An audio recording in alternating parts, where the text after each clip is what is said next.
Oke, karena udah jam 6.15, langsung gue buka aja ya sesi asistensinya. Selamat malam dan halo teman-teman semua. Selamat datang di sesi asistensi Kimia Dasar UTS Ganjil 2025. Sebelum mulai asistensi pada hari ini, alangkah baiknya kita berdoa menurut agama dan kepercayaan masing-masing, biar sesi asistensi kali ini berjalan lancar. Berdoa dimulai.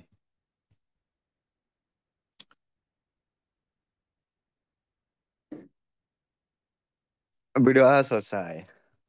Oke, perkenalkan, gue Audric dari Biom 24 sebagai BPA Pro IMFT 2025 dan akan menjadi moderator pada sesi kali ini. Sebelum mulai, teman-teman dipersilahin untuk mengisi absensi yang bakal gue kirim. Ntar. Nah, itu udah gue kirim, boleh diisi ya untuk absensi asistensi Google Formnya. Oke, kalau udah isi, mungkin untuk mempersingkat waktu, eh gue persilahin langsung untuk pengasisnya untuk dapat memulai asistensinya. Persilahin untuk Grace. Oke, makasih Audrey. Sebelumnya, selamat sore teman-teman. Kenalin, gue Grace dari Biom 24. BTW suara gue kedengeran nggak ya? Aman. Oke, gue izin share screen ya guys. Layar gue kelihatan kan? Iya, Bun. Oke, em, jadi kenalin lagi, gue Grace di sini sebagai pengasis buat kimia dasar. Terus, uh, gue sempat nanya juga kemarin sama anak Biom, kalau misalkan kalian tuh materi UTS-nya di stoikiometri larutan, sama termokimia kan. Jadi di sini gue mau pertama nanti jelasin dulu singkat kayak rumus-rumus apa aja yang perlu kalian eh, catat. Terus nanti bakal ke sesi latihan soal. Sebelumnya di sini gue mau nanya deh, kalian tuh UTS Kimdasnya boleh pakai cheat sheet nggak ya? Izin jawab Kak, nggak boleh pakai cheat sheet karena kata Bu Sitinya bakal disediain rumus sama tabel periodik di ujiannya. Oh, demi apa sih? Oh my God. Oke, oke, oke. Oh, kalian tuh sama Bu Siti. Gue kira kalian sama Pak Bas. Sama Pak Bas juga Kak, tapi kemarin yang ngajarin beneran materi cuma Bu Siti. Oh, oke, oke, oke. Ya ampun, kalian nggak boleh pakai cheat sheet. Ya udah deh kalau gitu. Nanti tenang aja guys, catatan ini bakal gue kirim ke kalian juga. Jadi boleh sambil dihafal juga rumusnya. Terus nanti kalau kalian ada yang mau nanya, langsung sanggah gue aja ya dan on mic karena jujur di sini gue nggak bisa ngeliat chat. Jadi gue cuman bisa dengar suara kalian aja. Oke, tanpa berlama-lama lagi gue mulai aja ya buat mempersingkat waktu juga.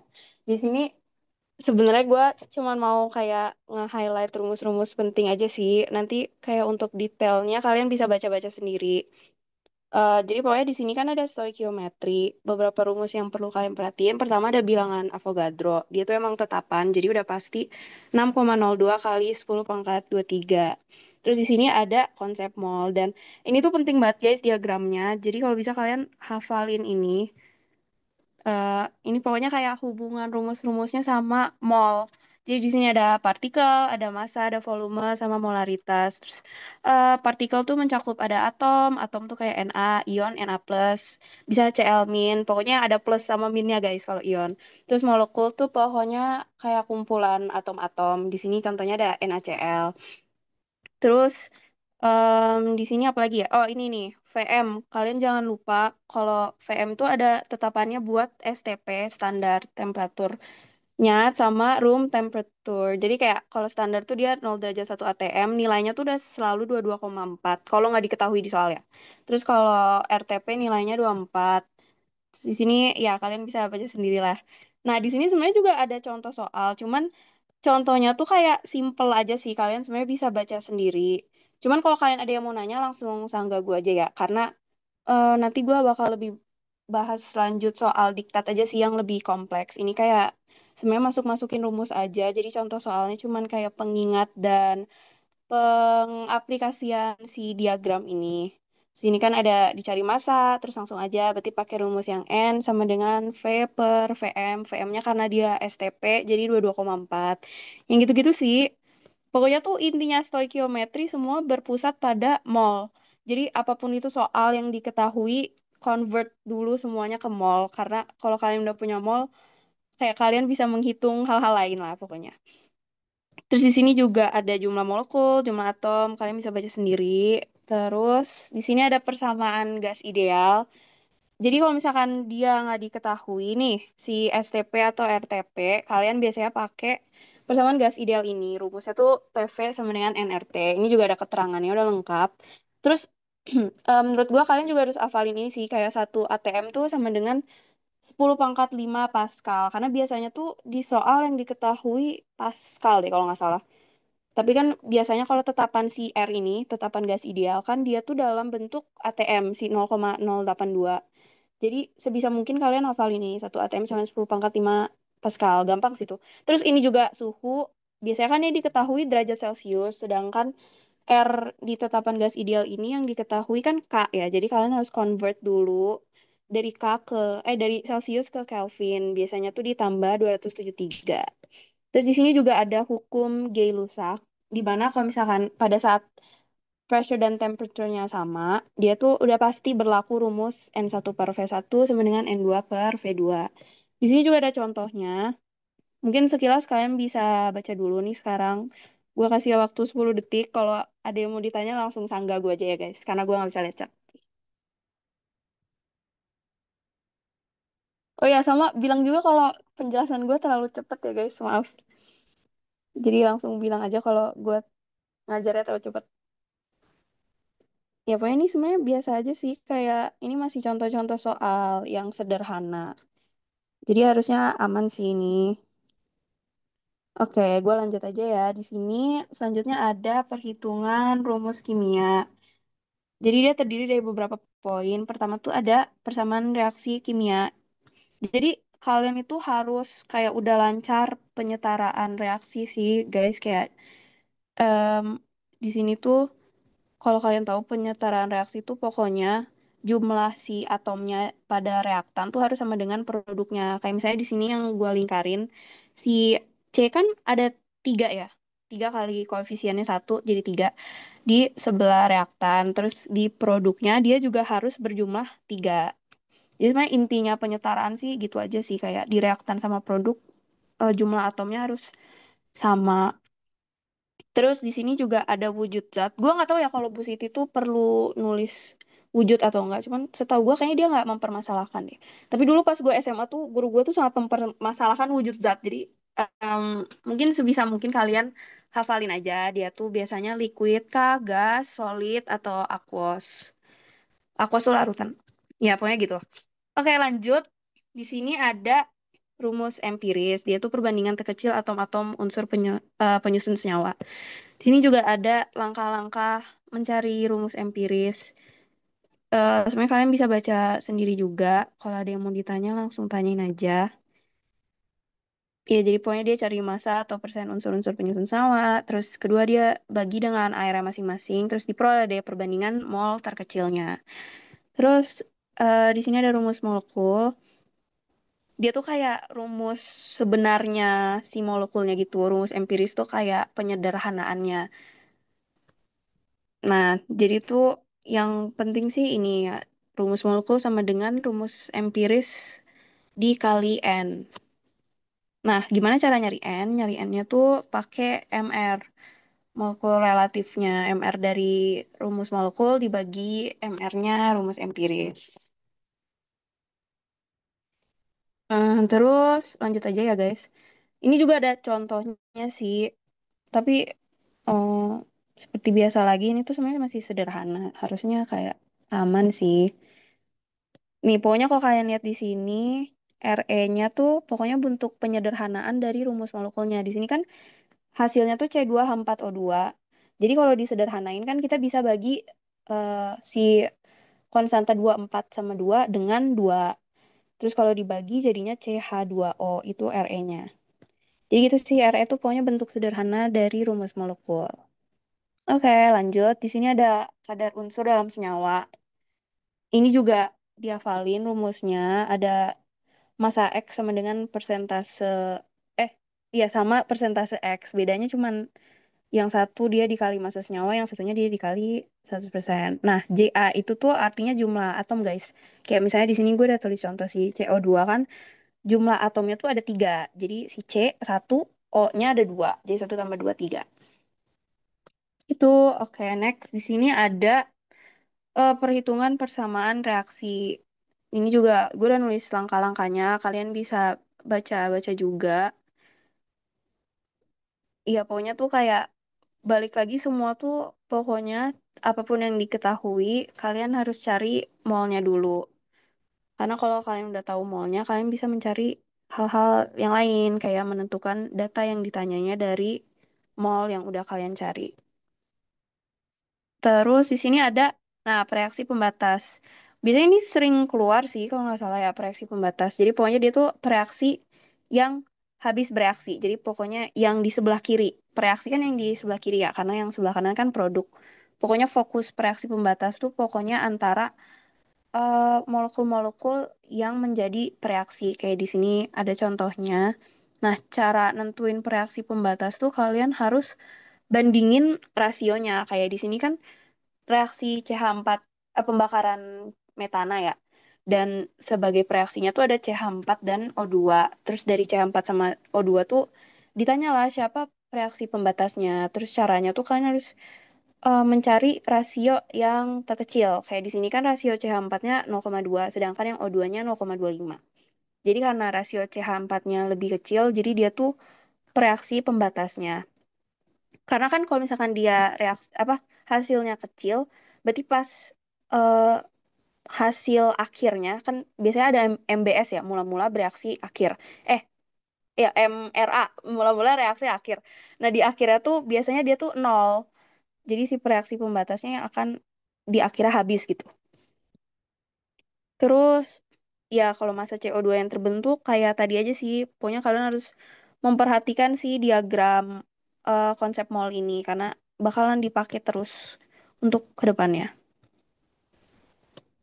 Oke, terus di sini ini sedikit info aja sih karena sebenarnya senyawa hidrat tuh kalau nggak salah tahun lalu masuk UTS karena kita ada praktikum senyawa hidrat kan. Dan ternyata dia masuk ke dalam UTS. Jadi eh gue nggak tahu ya kalau Bu Siti bakal masukin senyawa hidrat lagi atau enggak tahun ini. Cuman kalau bisa kalian pelajarin juga. Pokoknya senyawa hidrat tuh kayak di sini senyawa yang mengikat sejumlah molekul air. Jadi rumusnya tuh si ini nih, garam garam dot X H2O. X itu tuh kayak konstantanya, berapa banyak air yang terikat pada si senyawa hidrat ini.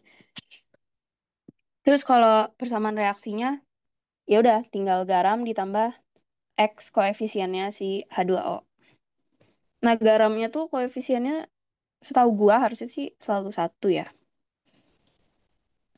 Terus ini cara mencari koefisien H2O-nya, kalian pakai perbandingan koefisien sama perbandingan molnya si garam dan H2O. Oke, terus di sini ada stoikiometri larutan. Nah, larutan sendiri kan adalah campuran homogen antara zat terlarut dan pelarut. Nah, biasanya tuh larutan pasti pelarutnya selalu lebih banyak dibandingkan zat terlarutnya. Karena kalau pelarutnya nggak banyak ya larut, iya si zatnya nggak bakal larut gitu. Dan biasanya pelarut itu selalu air. Walaupun alkohol kalau nggak salah bisa juga jadi pelarut. Cuman umumnya sih air yang menjadi pelarut. Terus konsentrasi larutan juga ini nice to know aja sih, kayak dia dibagi dua. Kalau misalkan zat terlarutnya banyak, berarti dia konsentrasinya tinggi atau dia pekat. Tapi kalau zat terlarutnya sedikit, dia konsentrasinya rendah atau dia tuh encer. Terus biasanya yang ditanyain dalam konsentrasi larutan tuh pertama persentase masanya. Persentase massa zat yang ada di dalam campuran si larutan itu. Nah, ini rumusnya bisa kalian lihat. Terus, nah biasanya juga seputar pengenceran. Ini juga hafalan sih, pokoknya N1 sama dengan N2. Terus N tadi kan eh, kalau diubah jadi konsentrasi M1 kali V1 ya. Terus N1, N2 tuh biasanya dari asam sama basanya. Dan contoh implementasinya tuh dari titrasi. Karena kalau titrasi kan dia biasanya em, titratnya tuh asam kuat atau basa kuat kan. Jadi kalau titratnya asam berarti titrannya basa. Terus kebalikannya kalau titratnya basa, titrannya asam. Nah, kalau tahun lalu sih titrasi masuk ya ke UTS. Jadi kalau bisa kalian juga pelajarin ini karena kalau nggak salah di praktikum juga kalian belajar titrasi kan. Dan pokoknya ini kayak poin-poin yang perlu kalian eh, pelajarin sih. Kayak di titrasi itu ada yang namanya titik akhir titrasi. Jadi cara tahu si titrasinya ini udah berakhir itu dari perubahan warna indikator. Biasanya tuh yang dipakai PP ya. PP tuh kalau nggak salah dari bening ke merah. Dan kalau nggak salah kalian juga praktikum pakai PP kan. Terus di sini juga ada titik ekivalen. Ekivalen tuh terjadi kalau si jumlah asam dan basanya sama. Dan biasanya indikator yang digunakan itu kan emang beda-beda ya, nggak cuma PP doang. Nah, cara nentuin indikator tuh dengan melihat si trayek pH-nya tuh berapa pada saat dia di titik ekivalen. Jadi pokoknya titik akhir tuh sama dengan titik ekivalen ya. Terus, nah ini di sini ada NH plus sama dengan NOH min ini yang gua masuk tadi. Eh, Kalau N asam sama dengan N basanya. Terus ini yang part per million sebenarnya tahun lalu tuh nggak masuk UTS, cuman eh nggak tahu sih. Jujur gue nggak pelajarin, cuman gue taruh di cheat sheet dan gue lupa masuk atau nggak. Cuman kayak karena kalian nggak pakai cheat sheet, jadi ya hafalin aja guys. Semangat ya guys. Ya pokoknya part per million tuh ini rumusnya. Sebenarnya kayak rumus-rumus kimia tuh mirip-mirip sih kalau kalian lihat nih kayak persentase massa kan atasnya massa zat dalam campuran, bawahnya total campuran. Terus di sini ppm, atasnya massa zat dalam campuran, bawahnya massa suhu campuran. Jadi kayak sebenarnya rumusnya tuh mirip-mirip aja sih. Harusnya aman sih kalau kalian hafalin. Nah, oke, di sini stoikiometri udah sih kalau buat teori dan rumusnya ya. Sejauh ini ada pertanyaan nggak guys? Kalau ada yang mau nanya langsung tanyain aja ya dari rumus dan teori-teorinya. Gua tunggu sampai 18.33 aja ya, karena pembahasannya masih banyak.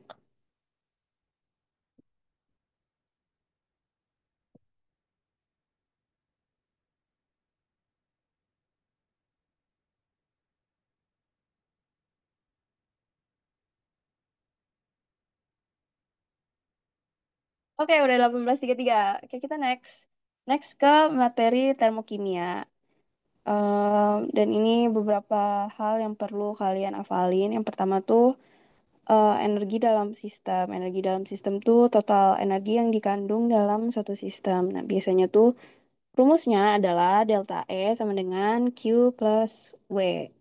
Ini kalian juga bisa baca sendiri. Terus, nah W itu sama dengan min P kali delta V. Di sini tuh kenapa minus? Karena em, gasnya tuh memuainya melawan tekanan eksternal. Jadi kalau melawan kan dia pasti minus gitu. Kayak aksi reaksi aja. Minus, ada minusnya. Terus di sini gue nggak tahu juga sih bakal keluar atau enggak, cuman kayak nice to know aja kalau Ki atau si kalornya, kalau dia tandanya positif berarti sistemnya menerima kalor, kalau negatif dia melepas. Ini sebenarnya di hafalnya gampang juga sih, kayak kalau dia menerima, ya udah misalnya lu menerima barang, pasti lu mendapatkan eh, kayak barang lu bertambah gitu. Tapi kalau misalkan lu memberikan barang, barang yang lu punya kan berkurang. Jadi ya udah kalau misalkan Q-nya minus, berarti sistemnya melepas kalor gitu. Terus kalau usahanya plus sama sistemnya menerima kerja, kalau negatif dia yang melakukan kerja. Terus di sini juga ada rumus Q, yaitu MC delta T atau C besar dikali delta T. Ini keterangan-keterangannya. M itu massa zat, C kalor jenis, C besar kapasitas kalor, delta T perubahan suhu. Terus karena eh, suhunya itu kayak merupakan delta, jadi biasanya kalian nggak perlu nge-convert dari derajat Celcius ke Kelvin karena jujur itu memakan waktu ya nge-convert em, apa suhu. Jadi kayak kalian bisa langsung aja pakai Celcius di sini. Atau kalau diketahuinya Kelvin ya udah pakai Kelvin. Oke, terus next di sini ada perubahan entalpi atau delta H. Biasanya dia tuh, dia punya rumus H produk dikurang H reaktan.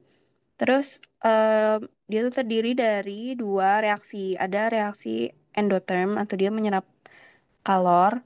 Terus delta H-nya tuh positif. Terus kalau exotherm ya udah dia kebalikannya melepas kalor, delta H-nya negatif. Oke, terus ini ada kaidah perhitungan delta H. Nah, biasanya ini masuknya kayak ke hukum Hess deh.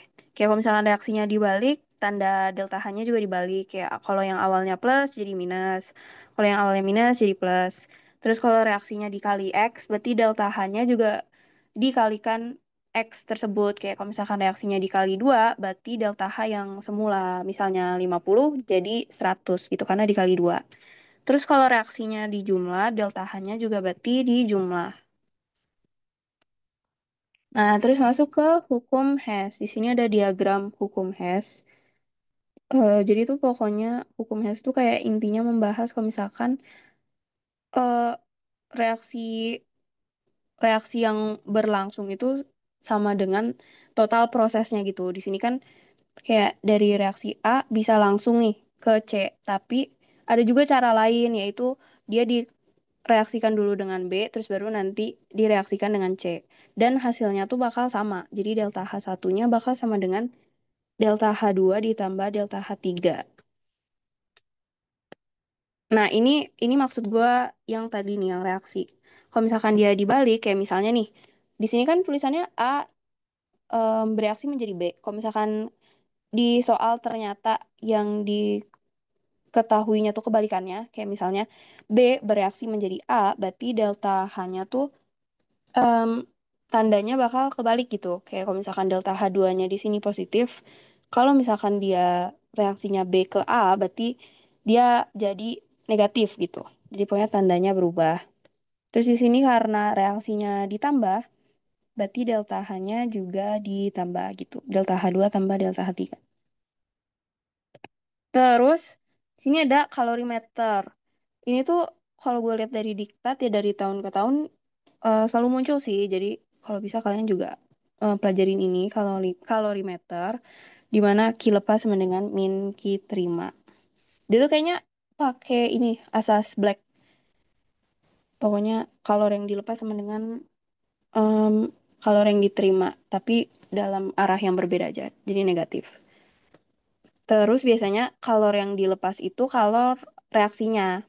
Sedangkan kalor yang diterima tuh dari kalor air atau larutan ditambah kalor si kalorimeternya. Terus kalau ditanya delta H-nya, berarti kalian nyarinya pakai Q reaksi yang udah kalian temuin tadi dibagi mol yang diketahui di soalnya. Terus ini ada energi ikatan, cuman kayaknya eh, tahun lalu sih nggak keluar ya. Dan hafalannya cuman ini doang sih, delta H sama dengan jumlah dari energi ikatan reaktan dikurang energi ikatan produknya. Nah, energi ikatan reaktan tuh energi pemutusan, sedangkan energi ikatan produk tuh energi penggabungan. Oke, itu aja sih ya buat termokimia. Sejauh ini, apakah ada pertanyaan? Kalau yang mau nanya soal stoikiometri juga boleh ya. Gue tunggu sampai 18:41.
Oke, karena udah 1841, gue lanjut ke contoh soal aja ya.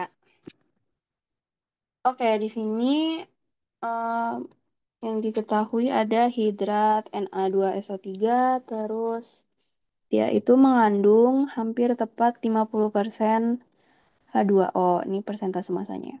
Dan yang ditanya adalah rumus dari hidrat ini. Nah, cara jawabnya adalah pertama kalian buat reaksinya dulu. Berarti kan dia gini ya reaksinya. Na2SO3 dot X H2O solid menjadi Na2SO3 solid tambah X H2O gas. Nah, di sini kan diketahui kalau persentase masanya si H2O tuh 50%. Nah, berarti persentase si Na2SO3-nya juga 50% dong, biar jadi 100% gitu. Nah, ya udah deh dari situ kita langsung pakai rumus yang tadi, yaitu koefisien H2O dibagi koefisiennya Na2SO3 itu sama dengan molnya H2O per molnya si garamnya Na2SO3. Nah, terus kan di sini udah diketahui ya koefisiennya, eh, belum diketahui sih, maksudnya kayak udah ada konstantanya kan. Kalau H2O tuh koefisiennya X, sedangkan si Na2SO3 tuh koefisiennya 1. Terus yaudah deh langsung aja nih di convert. Kalau mol kan karena yang diketahui massa, massa di convert jadi mol kan rumusnya massa per mr-nya ya. Di sini juga massa per mr-nya. Nah, di sini karena diketahui si massa Na2SO3 sama H2O tuh sama-sama mengandung 50%, jadi kan ibaratnya sama gitu ya masanya. Jadi kita bisa coret, coret-coret. Terus si MR yang Na2SO3-nya naik. Ini nggak usah ditulis. Oke, jadi sama dengan MR-nya Na2SO3 dibagi MR-nya H2O. Oke, terus X sama dengan, oh ini langsung kali silang aja ya. X dikali MR-nya H2O sama dengan MR Na2SO3. Terus udah deh masukin aja. MrH2O kan 1 dikali 2 jadi 2 ditambah O tuh AR-nya 16. Terus Na2SO3, Na kan 23 dikali 2 ditambah S itu 32, O itu 16, ya 3 kali 16. Terus ini 18X sama dengan, ini kalau dihitung jadinya 126, X-nya sama dengan 7. Sudah deh ketemu. Ini adalah rumus hidratnya Na2SO3 7H2O. Oh ya, kalau kalian ada yang mau nanya langsung seperti biasa sanggah gue aja ya. Oke, next. Nomor 4. Nih diketahui perak dalam sampel perak tidak murni. Jadi dia beratnya si eh, perak kan Ag ya. Ag campuran pokoknya. Kalau tidak murni kan akhirnya dia artinya dia udah dicampurkan oleh suatu suatu apa ya? Suatu zat. Dia 26,3 gram. Terus diperoleh 31,56 gram perak klorida.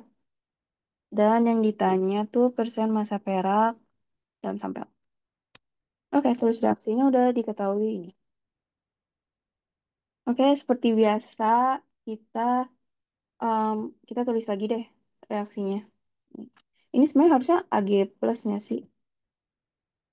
Ag plus tambah Celmin sama bereaksi menjadi AgCl.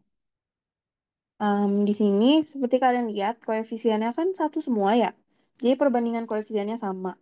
Maka dari itu, kalau perbandingan koefisiennya sama, oh, kalau perbandingan koefisiennya sama, artinya si molnya AG itu sama dengan molnya Cl, sama dengan molnya AgCl.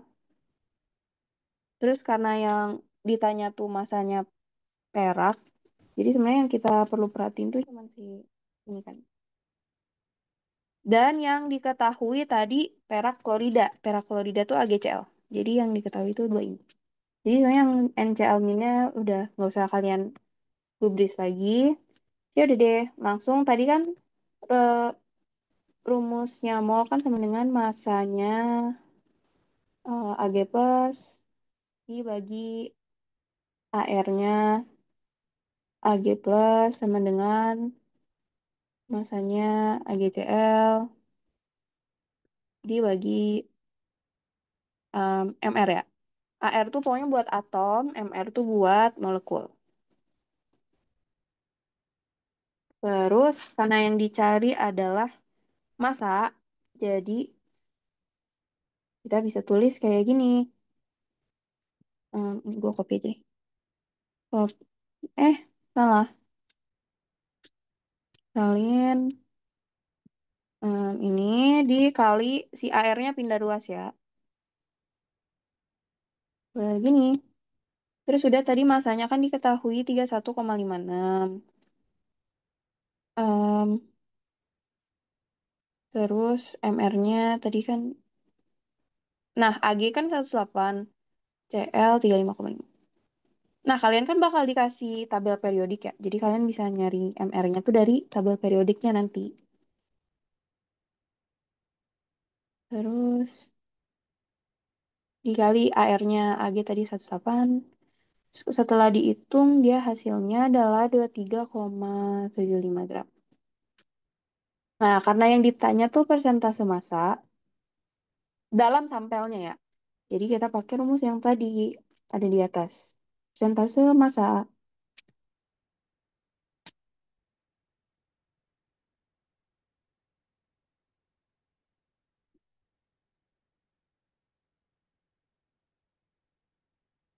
Nah, tadi udah gue tulis di atas sih. Jadi langsung aja rumusnya tuh masanya si AG di dalam sampelnya, ini yang ditanya ya. Dibagi massa AG keseluruhan. Massa AG campuran lah bilangnya. Campuran. Dikali 100%. Oke, tadi kan massa AG dalam sampelnya udah kita cari ya. 23,75. Yang gue tulis. Ya. Terus massa AG campurannya yang ini. Yang 26,39. Udah diketahui di soal. Dikali 100%. Terus kalau dihitung hasilnya adalah 90%. Oke, udah. Oh ya, kalian kalau ada yang mau nanya langsung sanggah gue aja. Atau ini kalian proses dulu deh. Sorry ya guys kalau kecepatan. Sampai 18.51.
Mau nanya, Oke, udah 18.5. Oh iya, Tadi yang Kenapa? N agak plus sama dengan N Celmin tuh gara-gara apa ya, Kak? Yang ini ya. Iya. Nah, ini tuh karena tadi koefisien di reaksinya tuh sama. Ini kan dia artinya koefisiennya satu nih. Kalau nggak ada tulisan di depannya artinya koefisiennya satu. Jadi pokoknya emang selalu kayak gitu sih dalam reaksi itu kalau koefisiennya sama berarti perbandingan molnya juga sama. Oke, Kak. Makasih, Kak. Oke, sama-sama. Ada lagi yang mau nanya? Gue tulis aja nih. Perbandingan koefisien sama dengan perbandingan mol.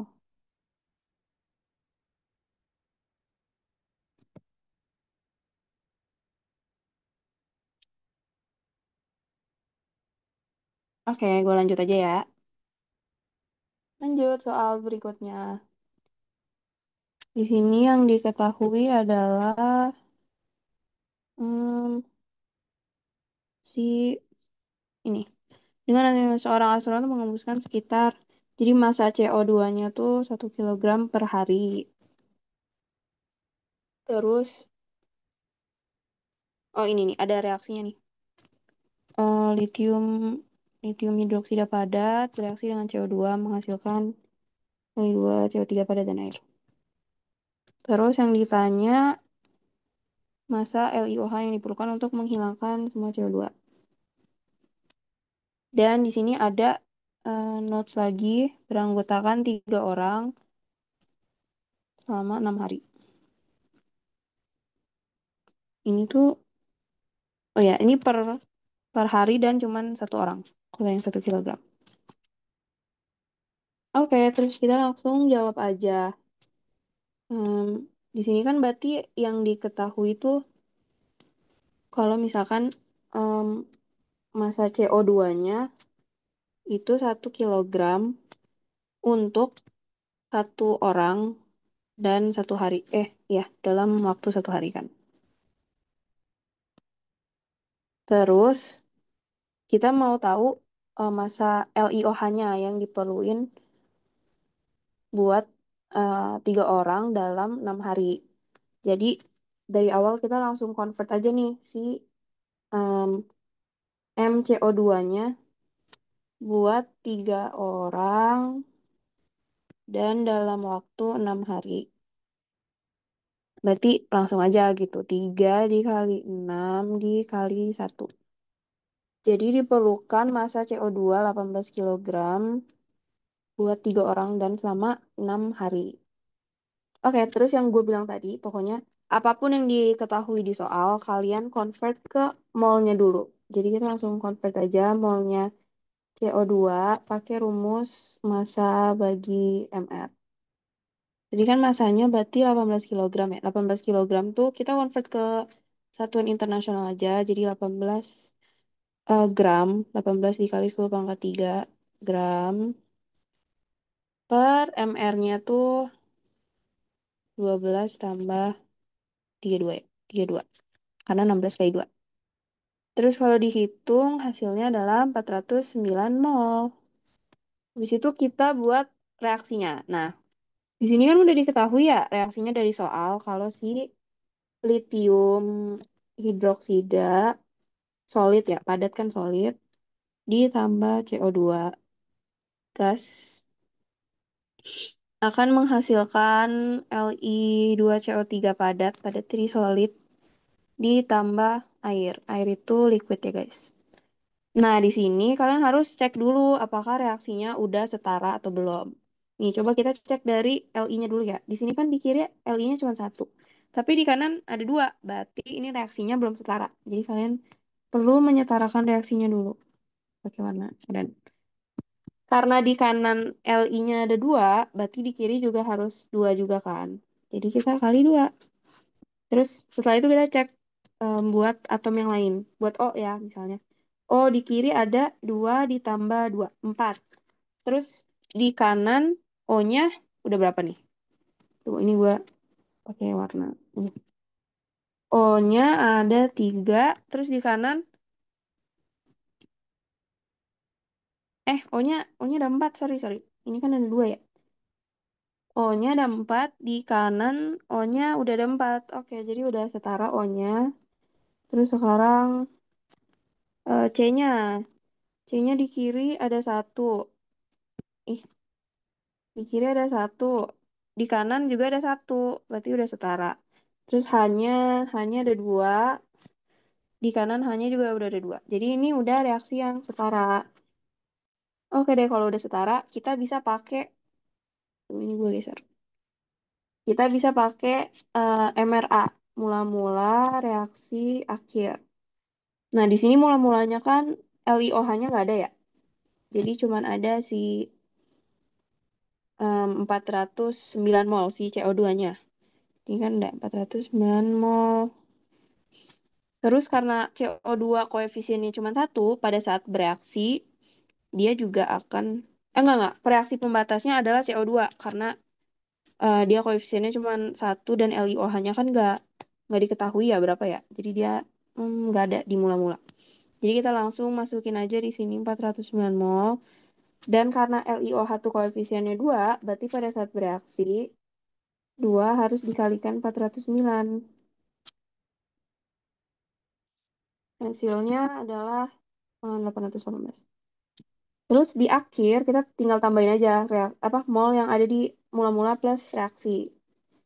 Jadi 0 tambah 818 jadi 818. Terus di sini em, dia di dia nggak ada.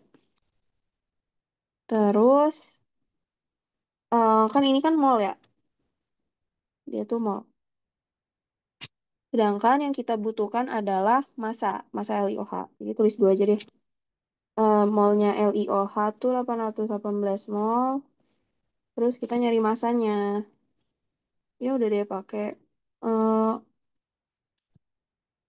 rumus N dikali MR. N-nya 818, MR-nya L itu 7, O 16, H1.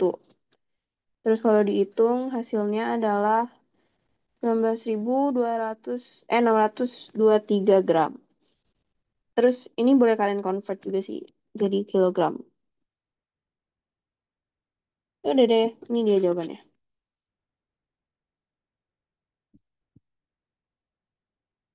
Oke, sejauh ini ada yang mau ditanyakan kah?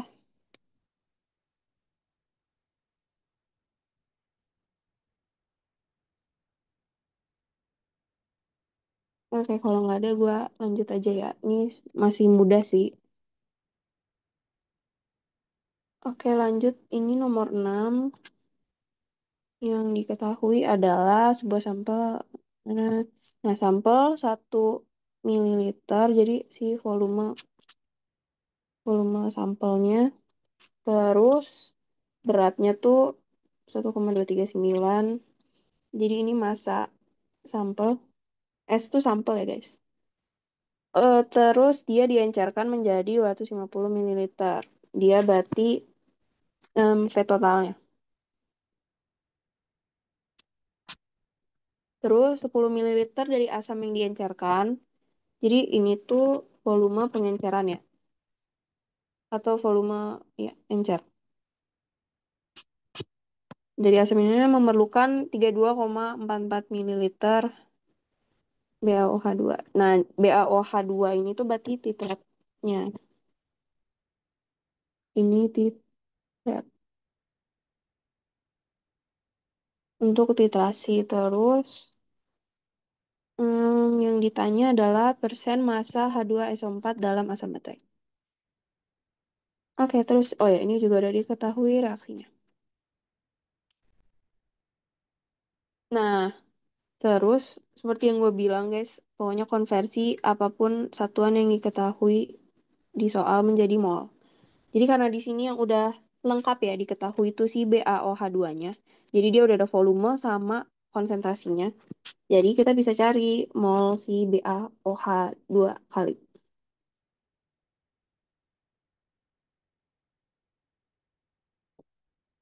Caranya tuh V dikali M. V-nya tadi 32,44 mili itu berarti dikali 10 pangkat min 3. Ini pakai satuan internasional ya guys. dikalikan eh, molaritasnya 0,00498. Hasilnya kalau dihitung 1,6155 kali 10 pangkat min 4 mol. Oke, terus kita tulis lagi nih reaksinya. BaOH 2 kali menghasilkan. Oke, kalau ada reaksi gini jangan lupa kita harus cek dulu apakah dia udah setara atau belum. Di sini hanya tuh ada berapa ini? 2 ditambah 2, 4. Tapi di sini cuma 2. Jadi supaya dia setara, yang di sebelah kanannya dikali 2 biar sama-sama 4. Terus kita coba cek yang lainnya. Kita cek S. S-nya 1. Bener kan ya S-nya 1? Iya, terus di sini eh gue salah nulis, maaf guys. Ini BL S4. Di sini S-nya juga 1. Terus O-nya O-nya di sini 4 ditambah 2 6. Di sini udah 6 belum? Nih, 4. Ya, udah 6. Terus BA-nya di sini 1, di sini 1. Oke, udah setara berarti ya, guys. Nah, kalau udah setara, berarti kita fokusnya kan ke H2SO4, karena yang ditanya H2SO4 sama BaOH 2 kali ya. Karena kan yang diketahui molnya si BaOH 2 kali. Terus kalau kita lihat di sini, BaSO4 sama H2SO4-nya tuh koefisiennya sama, guys. Berarti tadi kan perbandingan koefisien sama dengan perbandingan mol ya. Karena koefisiennya sama-sama 1, jadi NH2SO4-nya sama dengan N eh, BA. Salah kok jadi BaSO4 sih. BaOH 2 kali, sorry guys. BaOH 2 kali, dia sama. Dia koefisiennya sama. Jadi dia em, jumlah molnya tuh sama.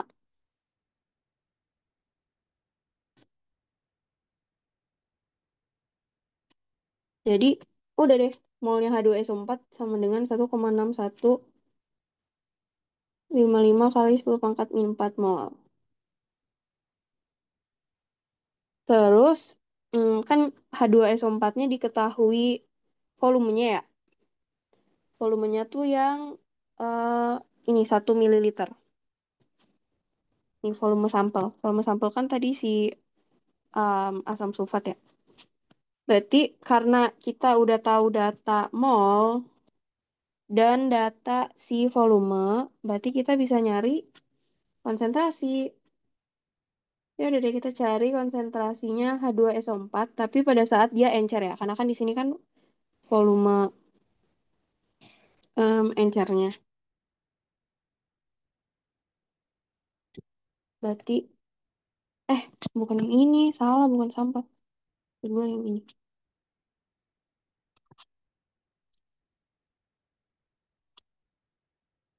Berarti dia konsentrasinya tuh molnya dibagi volumenya tadi kan 10 ml ya. Berarti 10 dikali 10 pangkat min 3. Kalau dihitung hasilnya jadi 1,6155 kali 10 pangkat min 2 M. Nah, terus karena ini pengenceran, kita pakai rumus pengenceran tadi. Pengenceran. Rumusnya adalah N1 sama dengan N2. N1 tuh pokoknya NH2SO4 mula-mulanya. Terus N2-nya tuh pada saat dia diencerkan. Gue tulis aja deh. Ini mula-mula, ini pada saat dia diencerkan. Berarti N1 sama dengan, tadi kan N2-nya tuh em, diketahuinya si konsentrasinya kan ini ya, ini. Jadi kita tulis M2 P2. 155 kali 10 pangkat min 2 dikali, nah V2-nya, berarti kita pakai si eh, V totalnya, karena pada saat dia diencerkan kan volumenya menjadi 250 mililiter ini. Ya udah deh, kita tulis di sini 250 kali 10 pangkat min 3 mililiter ya. Jadi kali 10 pangkat min 3. Hasilnya adalah 4,03875 kali 10 pangkat min 3 mol. Nah, karena kita udah tahu si N mula-mulanya, kita bisa nyari ini deh, massa si H2SO4 dalam asam baterai. Jadi masanya mula-mula. Massa H2SO4 mula-mula. Jadi tadi N1-nya kan 4,03875 kali 10 pangkat min 3 dikali si MR-nya ya. MR-nya H2SO4 tuh 98,09. Terus kalau kita hitung hasilnya adalah 0,39618 gram. Karena yang ditanya itu persen massa. Jadi bukan masanya doang, kita harus nyari persen massanya. Pakai rumus yang tadi. Jadi si massa H2SO4 yang dicarinya kan tadi 0,39618 dibagi massa H2SO4 seluruhnya. Nih, yang ini tadi nih. 1,239 dikali 100%, didapatkanlah angka 31,98%. Oke, kalau ada yang mau nanya, nanya aja ya guys. Gue tunggu sampai 19.10.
Oke, udah 19.10. Kalau nggak ada yang nanya, gue lanjut ya guys.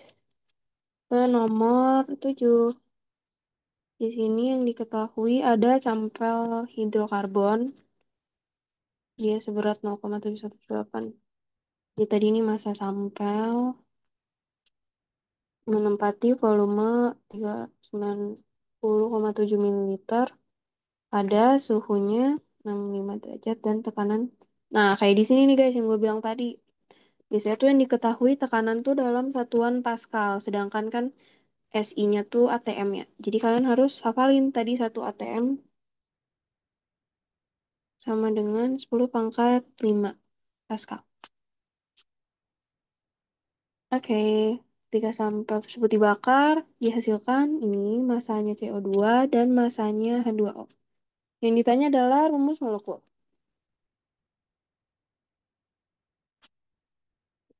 Oke, langsung kita jawab. Pokoknya em, perlu kalian tahu juga, ini sebenarnya kayak common knowledge aja kalau hidrokarbon tuh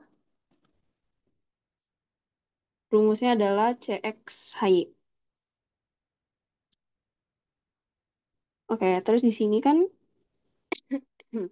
yang diketahui em, ada si masanya CO2 dan massa H2O. Nah, balik lagi ke awal, apapun yang diketahui kita harus cari molnya. Jadi kita cari molnya si CO2 dulu. Pakai tadi massa dibagi MR-nya. MR-nya tuh 44. Didapetin hasilnya 0,05515 mol. Nah, terus tadi kan ini ya guys. Hidrokarbon kan rumusnya tuh CXHY. Jadi kita tuh cuman butuhin C dan H.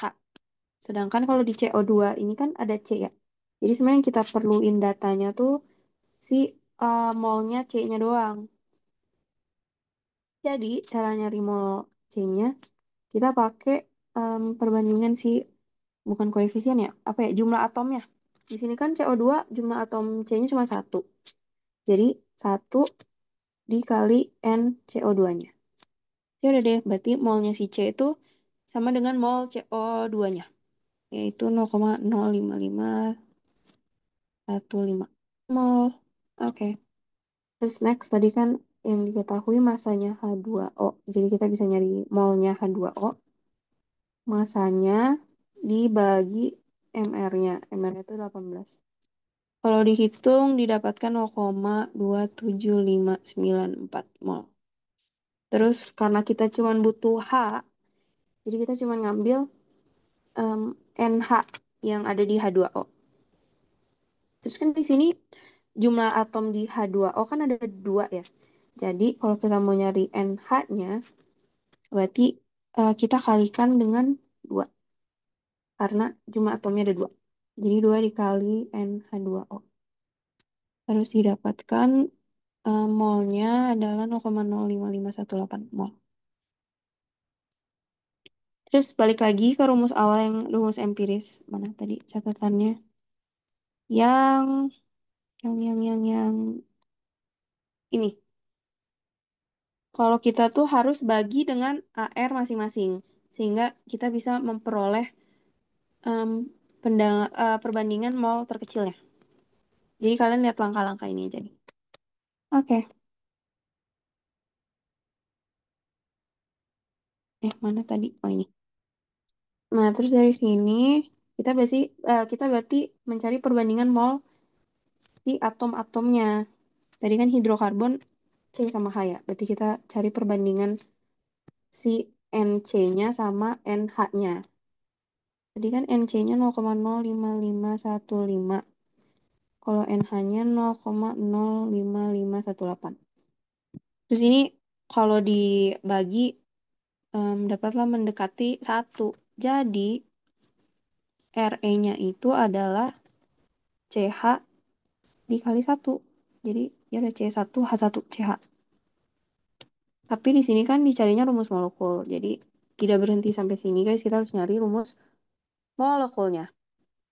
Gimana caranya? Kita harus tahu MR-nya. Tadi yang rumus di awal mana sih?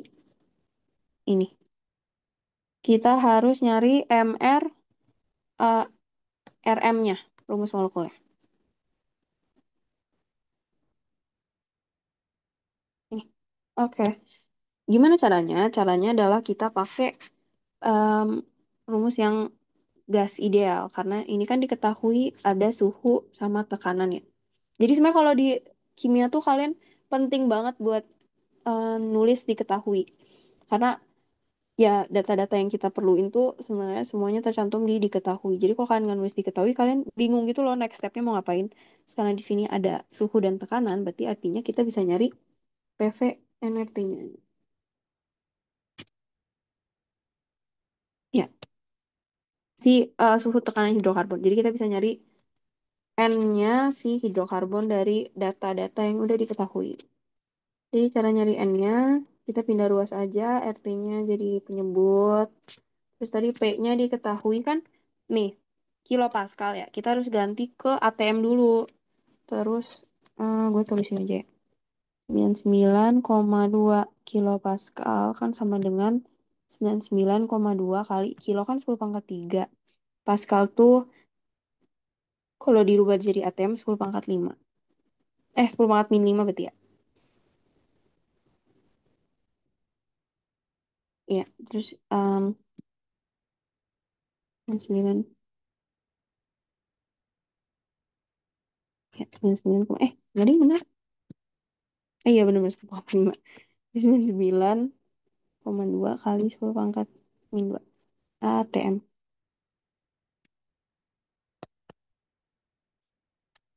Oke deh, berarti kita tulis di sini berapa tadi? 99,2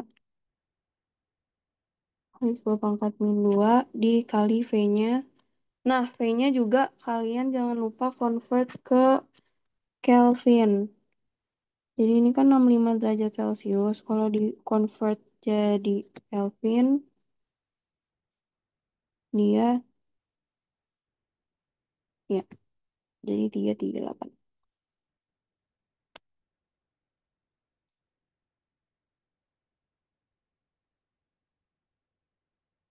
Tadi volumenya 390,7 10 pangkat min 3 dibagi R-nya kan tetapan ya. Jadi 0,082 dikali tadi suhunya 338. Jadi hasilnya 0,01379 mol. Ini adalah molnya si hidrokarbon. Nah, di sini kan kita perlunya MR-nya ya. Jadi kita harus nyari MR-nya dengan cara massa dibagi N. Masanya kan diketahui ya di sini 0,7178. Dibagi N-nya tadi udah kita cari. Terus didapetin deh MR-nya itu adalah 52,05. Terus udah deh, karena kita udah punya data MR-nya si RM dan MR-nya RE atau rumus empirisnya kan ya udah tinggal 1C ditambah 1H gitu. Jadi udah kita langsung ke rumus RM sama dengan rumus empiris dikali N-nya. Nah, N di sini tuh bukan mol ya guys, tapi kayak berapa kalinya. Rumus empirisnya tuh berapa kalinya rumus molekul. Di sini udah berarti MR RM dibagi MR-nya si RE. Jadi kan MR RM-nya 52,05. MR RE-nya tinggal C. C itu 12 ditambah H 1 jadi 13. Terus hasilnya 4,0038. Kalau dibuletin jadi 4. Udah deh ketemu N-nya 4. Berarti rumus molekulnya adalah CH-nya dikali 4. Jadi C4H4. Oke, sejauh ini ada yang mau nanya. Gue tunggu sampai 19:21.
Oke, ada 1921. Kita lanjut ke soal terakhir. Ini baru masuk ke termokimianya. Nah, di sini diketahui ada 50 mililiter 50 mililiter larutan tembaga 2 sulfat. Nah, ini sebenarnya tuh hafalan juga sih. Kalau tembaga 2 sulfat kan artinya CuSO4 ya. Terus yang diketahui ada, gue tulis deh, volumenya dan molaritasnya. Molaritas itu bisa ditulis kayak gini juga. Oke, terus ke dalam sebuah cawan, bla bla bla, bla. Kemudian 1 gram serbuk seng. Jadi yang diketahui massa seng itu adalah Zn. Kecil banget ya. Eh, jangan warna hitam deh. Nih massa Zn. Terus yang berlebihan ditambahkan ke dalam larutan ini. Campuran diaduk dan suhu tertinggi campuran dicatat. Nah, karena ini suhu tertinggi, artinya dia adalah reaksi eksotherm. Karena eksotherm kan artinya suhunya bertambah ya, suhunya naik. Terus diperoleh data suhu larutan awal 28 derajat, ini T awal berartinya. Dan suhu tertingginya 35 derajat, atau ini adalah T akhir. Oke, terus ini yang ditanyain persamaan reaksi, terus massa logam tembaga yang diproduksi, kalor yang dibebaskan, dan perubahan entalpi reduksi ion tembaga oleh seng. Oke, langsung jawab aja. Nah, buat persamaan reaksi tuh kita tinggal lihat dari soal aja sih. Kan di sini awalnya ada mula-mula si larutan CuSO4 ya. Jadi kita tulis dulu CuSO4-nya, terus ditambahin serbuk seng. Berarti artinya CuSO4-nya tadi tuh ditambahin oleh Zn. Terus udah, itu doang kan ya? Ya, ke dalam larutan ini. Udah deh. Dia tuh langsung, gue lupa apa ya nama nama caranya ya. Pokoknya ini kayak pertukaran pertukaran ion gitu kalau nggak salah namanya. SO4 tuh 2 min ya? Ini kayak nggak penting sih yang min plusnya. Yang penting ya pokoknya ini pertukaran si ionnya karena SO4 min dan ini hafalan juga sih. Zn kan plus ya, ion plus. Jadi nanti yang berikatan itu Zn sama SO4. Bukan Zn sama Cu karena mereka kan sama-sama positif ya. Jadi nanti menghasilkan ZnSO4 ditambah Cu. Oh ya, BTW ini soal diktat 2023 kalau nggak salah. Soalnya yang di 2025 nggak ada yang termokimia kalau nggak salah ya. Jadi gua ngambil dari 2023. Oh ya, kalian juga bisa akses diktat dari tahun-tahun sebelumnya sih. Sebenarnya tahun-tahun sebelumnya lebih banyak contoh soal termokimianya. Jadi kalian boleh lihat yang di 2023 sih, terutama. Yang penjelasannya juga lengkap. Oke, terus B yang ditanya adalah massa logam tembaga atau si massa Cu-nya. Nah, cara nyarinya itu adalah kita kita tulis reaksinya lagi. Nggak usah tulis. Ya, tulis lagi deh. Tulis lagi di sini. Yang dicari tuh massa Cu. Ini ya, berarti ya, ini yang dicari. Nah, ya udah deh. Em, Seperti biasa kita harus mencari semua mol yang diketahui karena di sini tuh CuSO4-nya kan udah diketahui volume dan molaritas. Ya udah dari situ kita udah bisa menemukan mol CuSO4 dengan cara tadi molaritas dikali volume. Molaritasnya kan 0,2 dikali volumenya adalah 0,05 karena 50 terusnya gini aja. 50 kali mili 10 pangkat min 3. Terus didapatkanlah 0,01 mol. Terus next Zn-nya ya, udah diketahui juga kan masanya dan di sini udah ada data AR-AR-nya. Sudah deh, kita bisa nyari mol Zn pakai tadi masanya 1 gram per Zn itu Zn itu AR-nya 6 berapa? Nah, ya, 65,38. Hasilnya adalah 0,015 mol. Nah, dari data-data ini kita harus tulis mula-mula, bereaksi, dan akhirnya. Oh ya, terus jangan lupa cek ya. Ini harusnya udah setara sih. Ini CU, satu CU, satu CU, satu ZN, satu ZN, satu SO4, satu SO4. Jadi udah reaksi setara. Ini kita tulis MRA. Tadi kan mula-mulanya CU-nya berarti 0,01 ya. ZN-nya 0,015. Ini nggak ada. Terus kita cari reaksi pembatasnya.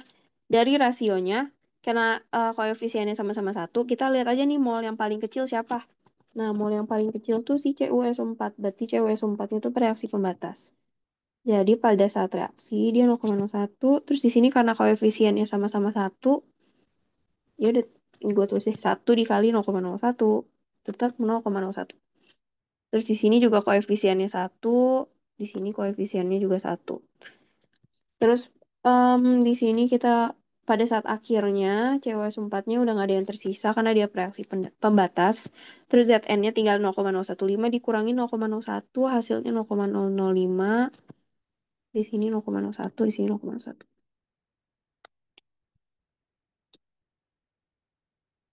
Masa, nah terus berarti ya udah deh NCU-nya itu 0,01 mol. Berarti masanya tinggal mol dikali eh, AR-nya. AR-nya 63,5. Hasilnya 0,635 ya. Gram.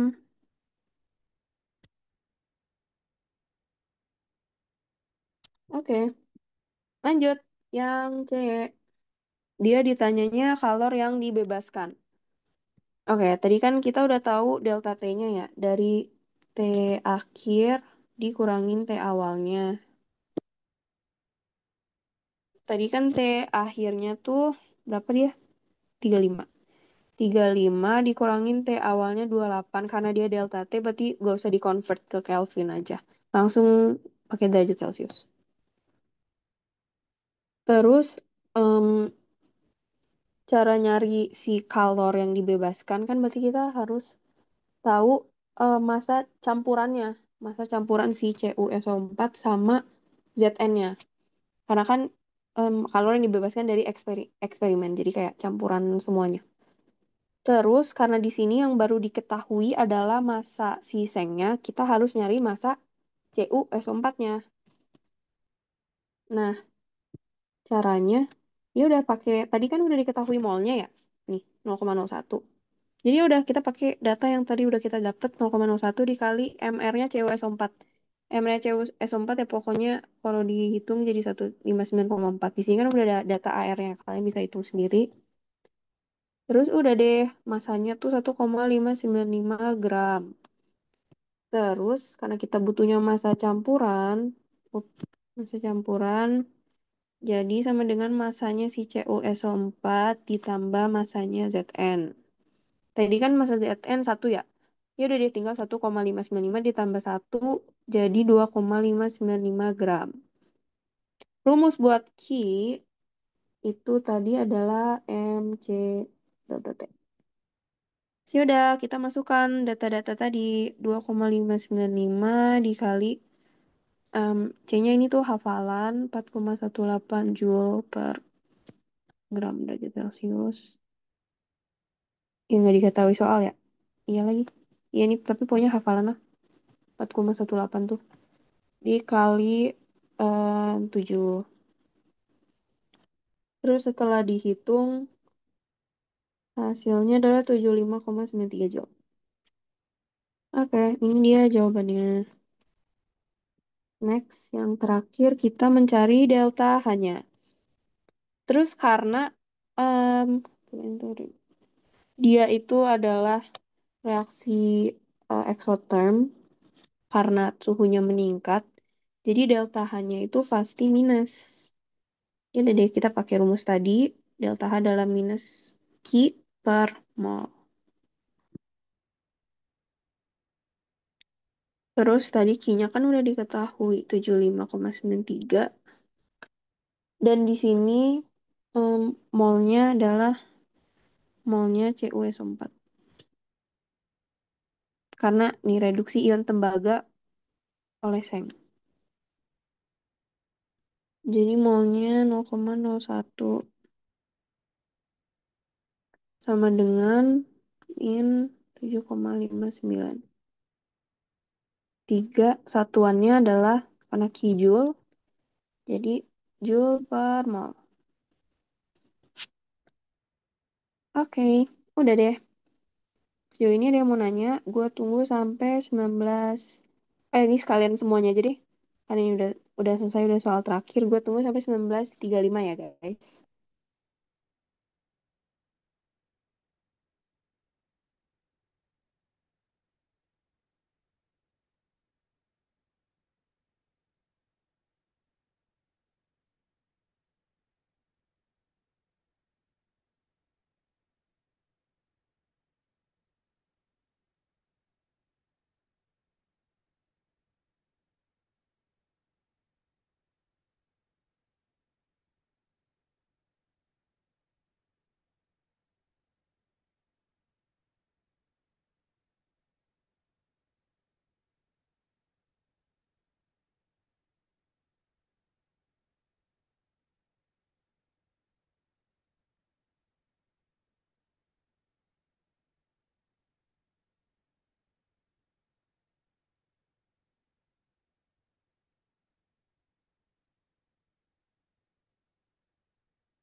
Oke, karena udah 19.35 dan gak ada yang nanya, gue kembaliin ke mod aja ya.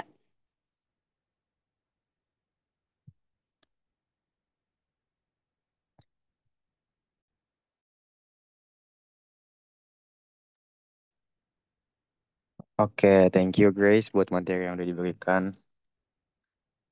Untuk itu, oh ya, gue ingetin kembali buat teman-teman di sini untuk ngisi absensi Google Formnya kalau belum ya.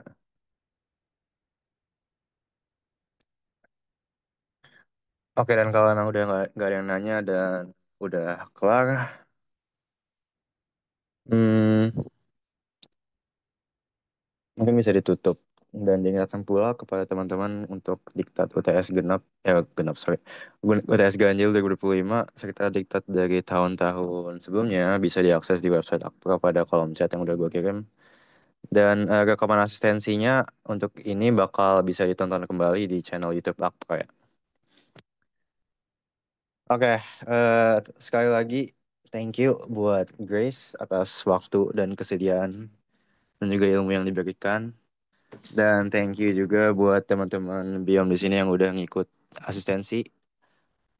eh untuk menutup sesi kali ini, mungkin kita berdoa lagi menurut agama dan kepercayaan masing-masing. Berdoa dimulai.